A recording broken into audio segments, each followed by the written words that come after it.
پردہ رکھو، پردہ رکھو۔ مرد کی بغیرتی کا اسکول کالج کے رستے میں کھڑے لڑکوں نے آوازیں کسی۔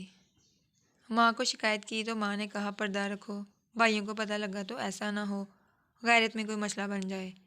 کزن نے چھیڑا تو ماں نے سمجھایا پردہ رکھو۔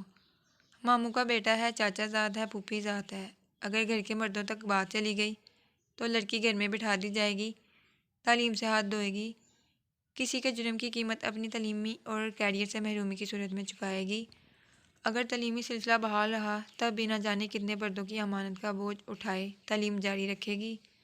شادی ہوگی تو میکے کا امان سلامت رکھنے کے لیے بھی پردے رکھے گی، اور میکے میں سسرال کی عزت بنانے کے لیے سسرالیوں سے پردے رکھتی رہے گی۔ شوہر کسی دوسری عورت کی طرف متوجہ ہو جائے گا تو میکے اور سسرال کے ساتھ ساتھ معاشرے میں اپنی عزت بنائے رکھنے کے لیے شوہر کے پردے رکھے گی۔ اسی شوہر سے مار کھا کر اپنے زخم چھپاتی عورت پردے رکھے گی۔ سارے پردے سنبھال سنبھال کر رکھتی عورت کبھی جب اپنی ذات کے اندر جھانکتی ہے تو تہہ در تہہ پردہ بن چکی ہوتی ہے، اپنے آپ سے پردہ رکھنے لگتی ہے۔ اگر پردے نہ رکھے تو ایک ایک کر کے ہر رشتہ کھو دے گی۔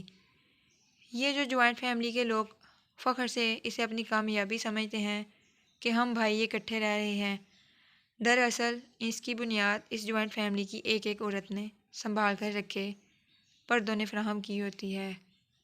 کوئی ایک عورت اپنی زبان کے تالے کھول دے تو خاندان کا شیرازہ بکھر جائے اور مرد کی گردن کا سر ہمیشہ کے لیے ٹیڑھا ہو جائے۔ ہم جتنی تلقین اپنی بہن بیٹی کو پردے میں رکھنے کی کرتے ہیں، اگر اپنے بھائی بیٹے کو نگاہ نیچی رکھنے کی کریں تو اتنا بگاڑ پیدا نہ ہو۔